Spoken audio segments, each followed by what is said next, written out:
Shefeed football പീക്കിലേക്ക് അവർക്കും സ്വാഗതം. Indian super ലീഗിൽ നിലവിൽ കേരള ബ്ലാസ്റ്റേഴ്സ് 4 റൗണ്ട് മത്സരങ്ങളാണ് പൂർത്തിയാക്കിയത്. നിലവിൽ 4 റൗണ്ട് മത്സരങ്ങൾ പൂർത്തിയാക്കിയപ്പോൾ 5 പോയിന്റാണ് ബ്ലാസ്റ്റേഴ്സിന്റെ സമ്പാദ്യം.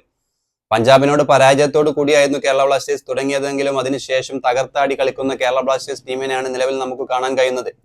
ഈസ്റ്റ് ബംഗാളിനെ 1-2 ഗോളുകൾക്ക് കൊച്ചി കലൂർ സ്റ്റേഡിയത്തിൽ പരാജയപ്പെടുത്തിയതിനു ശേഷം നോർത്ത് ഈസ്റ്റിലേക്കും അതുപോലെ ഒഡീഷയിലേക്കും പറക്കുമ്പോൾ ബ്ലാസ്റ്റേഴ്സ് വളരെ ആത്മവിശ്വാസത്തോടു കൂടി തന്നെയായിരുന്നു. അത് ബ്ലാസ്റ്റേഴ്സിന്റെ പ്രകടനത്തിൽ നിന്നും വ്യക്തമായതാണ്. പക്ഷെ നിലവിൽ ബ്ലാസ്റ്റേഴ്സിന് നോർത്ത് ഈസ്റ്റിൽ നിന്നും ഒഡീഷയിൽ നിന്നും പരമാവധി 6 പോയിന്റ് സ്വന്തമാക്കാൻ കഴിഞ്ഞിരുന്ന ഒരു സുവർണ അവസരമാണ് അവർ പാഴാക്കിയത്.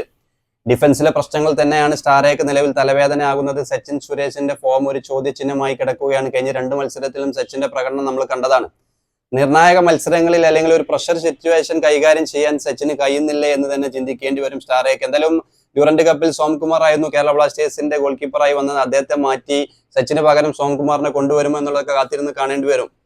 ഡ്രിൻസിച്ച് വേഗതയുള്ള പ്ലേയേഴ്സിനെതിരെ ഡ്രിൻസിന്റെ പ്രകടനം ശരാശരിക്കും താഴെയാണ്. എന്തായാലും കാത്തിരുന്ന് കാണാം വരും മത്സരങ്ങളിൽ സ്റ്റാർ ഏത് രീതിയിലുള്ള മാറ്റങ്ങളാണ് വരുത്താനുള്ളത്. ഡിഫൻസിലെ പ്രശ്നങ്ങൾ തന്നെയാണ് കേരള ബ്ലാസ്റ്റേഴ്സിന്റെ ഒരു തലവേദന.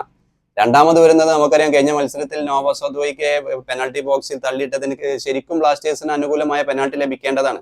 അത് പിന്നെ എല്ലാ സീസണിലും നമുക്ക് അറിയുന്നതാണ്. കേരള ബ്ലാസ്റ്റേഴ്സിനെ സംബന്ധിച്ചിടത്തോളം അല്ലെങ്കിൽ ഇന്ത്യൻ സൂപ്പർ ലീഗിനെ സംബന്ധിച്ചിടത്തോളം റഫറിങ്ങിന്റെ നിലവാരം ഇതുവരെ ഒരു മാറ്റവും സംഭവിച്ചിട്ടില്ല. നിർണായകമായ മത്സരങ്ങളിലൊക്കെ ഇതുപോലുള്ള പെനാൽറ്റികളൊക്കെ വരികയാണെങ്കിൽ ആ ഒരു ടീമിന് നിർണായകമായ പോയിന്റുകൾ നഷ്ടപ്പെടും റഫറിങ്ങിന്റെ ഈ പിഴവ് മൂലം.